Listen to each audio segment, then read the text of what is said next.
Hey guys, welcome back to Paige in the Chapter, or welcome if you are new here. My name is Paige and today we are talking through my June highlights.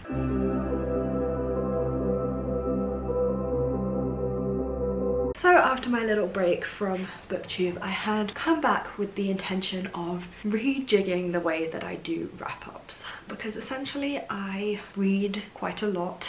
I just have a lot of time, so I end up reading a lot, and I often read 10 plus books a month, and I find it really boring to stand here and talk through 10 plus books a month. I also just really hate editing those, and I feel like it shows in the actual content. So I'm kind of rejigging them a little bit, and I'm just talking through my highlights, the books that I am excited to talk to you about, either because I love them or I really didn't like them, or I was really disappointed in them. Just the books that come to mind when I think of that particular month and are standouts either in a good or a bad way for me. And that's kind of how I'm gonna be doing my wrap-ups from now on, because I just read so many books that don't leave an impact, and so I don't really want to stand here talking through like 15 plus books, and it's just not fun for me to do that, and I need to enjoy my content. So we're gonna talk through my June highlights today. So I will talk you through the stats still. I read 10 books in the month of June, which is very impressive because June was incredibly busy. I went to the Eras Tour twice, and I had to travel for both of those shows. I had like mini weekends away for both of those shows, so that's 2 weekends gone.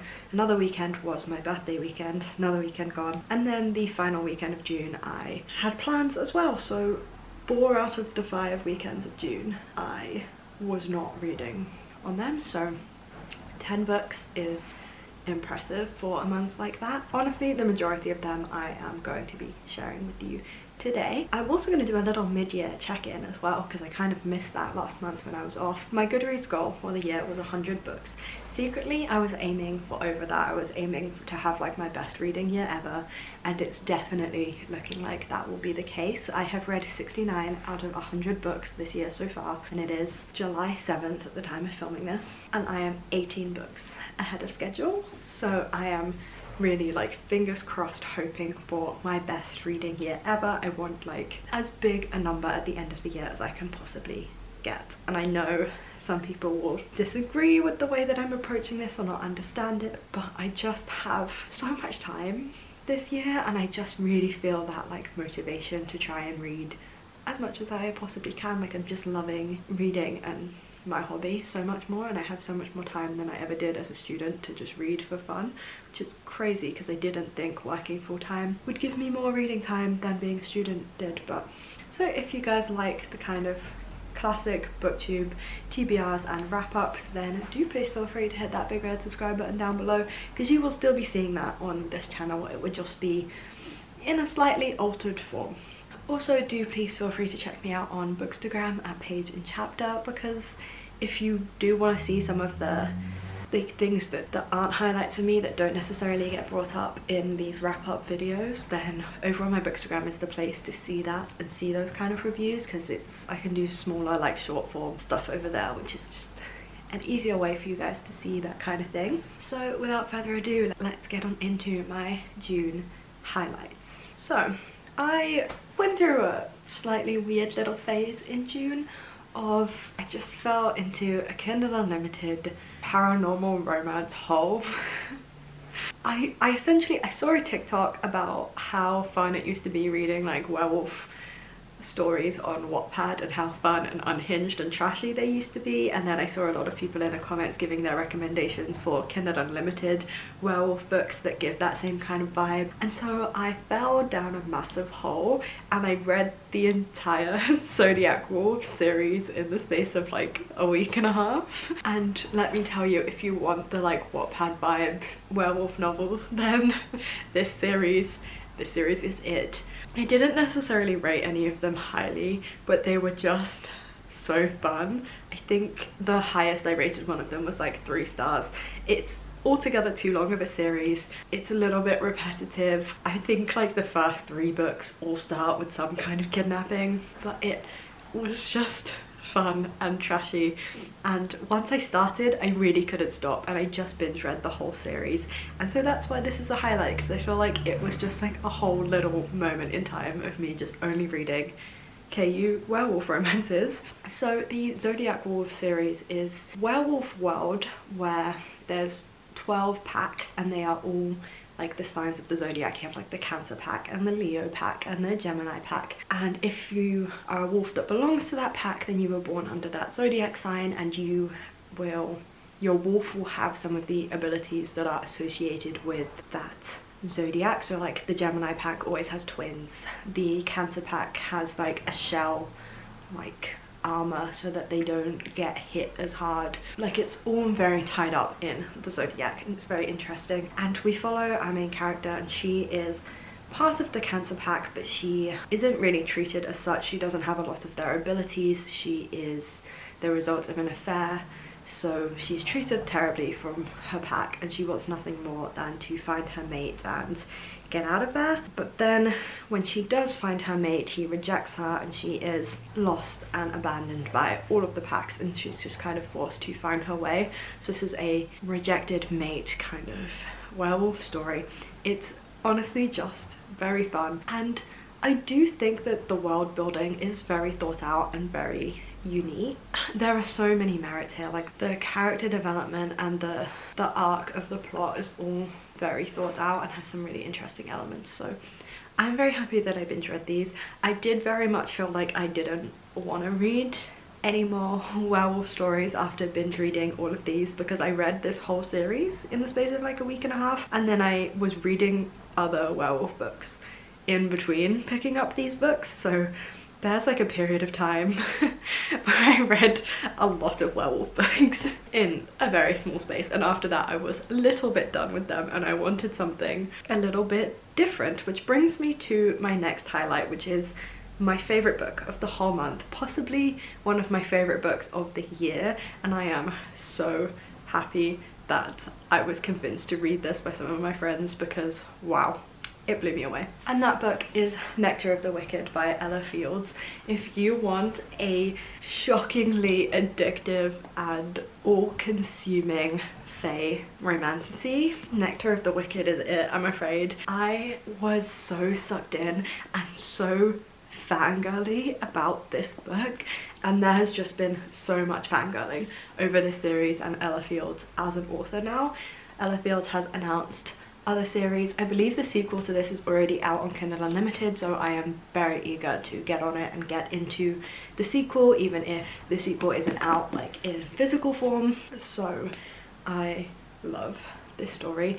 It is again a little bit unhinged. If you like unhinged fae men, then this is that. But essentially in this book we follow our main character, and she is living in a world that's in between the fae and the human realms, and she is living in this world as a changeling, and she is absolutely detested by her guardian, but she desperately wants to find out who her real family are and escape into the fae realms and get some answers, which leads her to make a deal to marry a fae prince.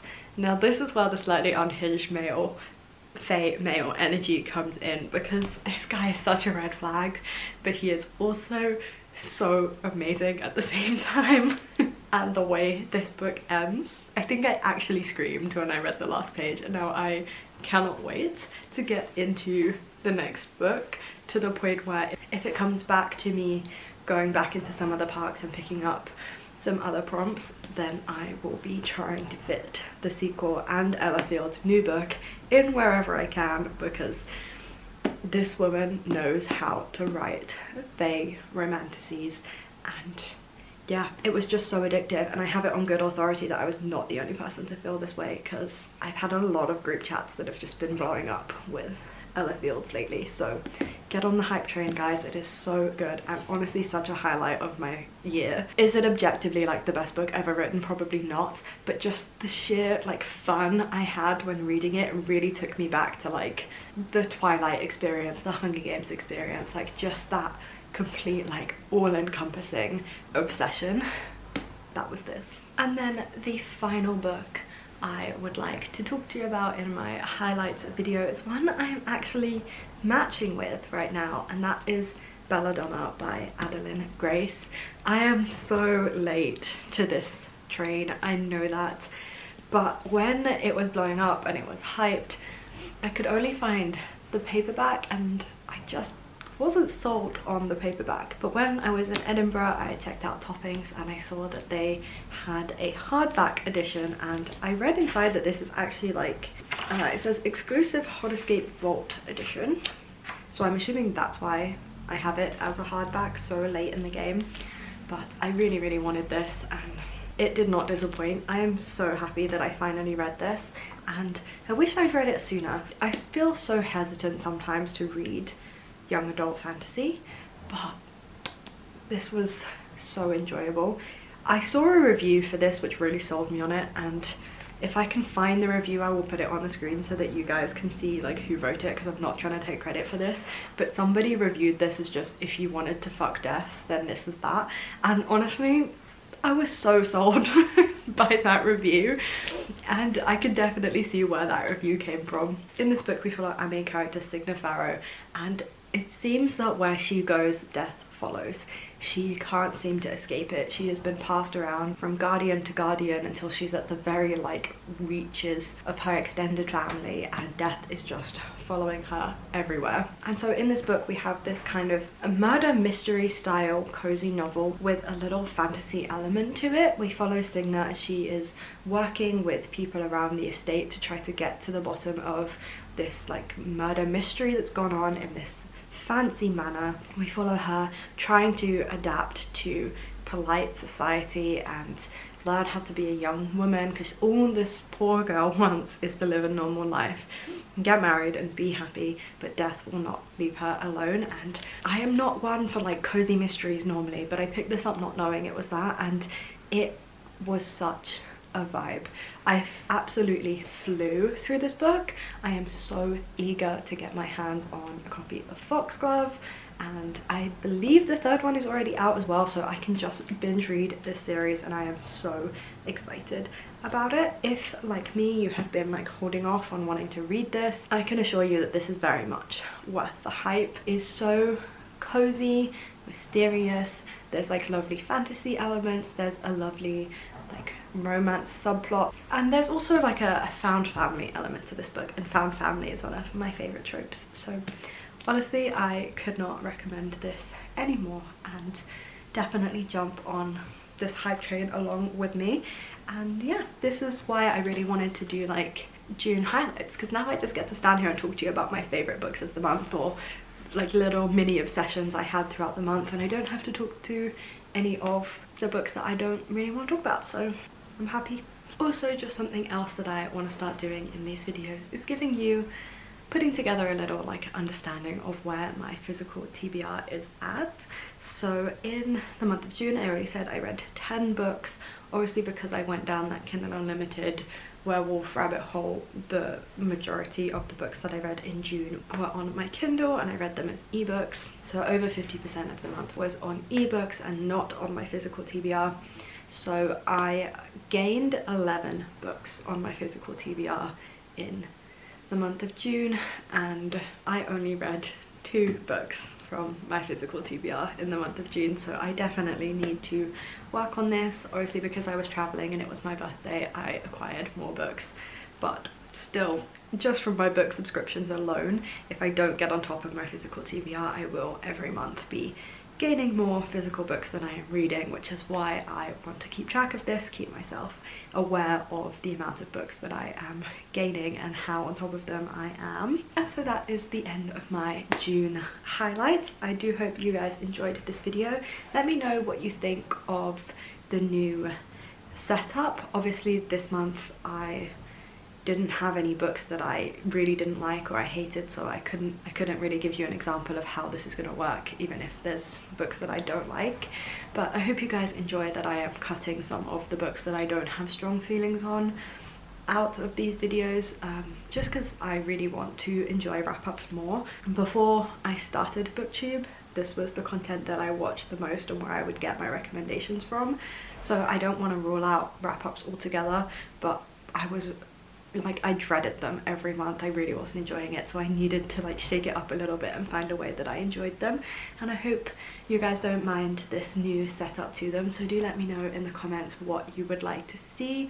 I'm hoping to get spreadsheets put together for my reading so I can give you some more interesting stats and things like that.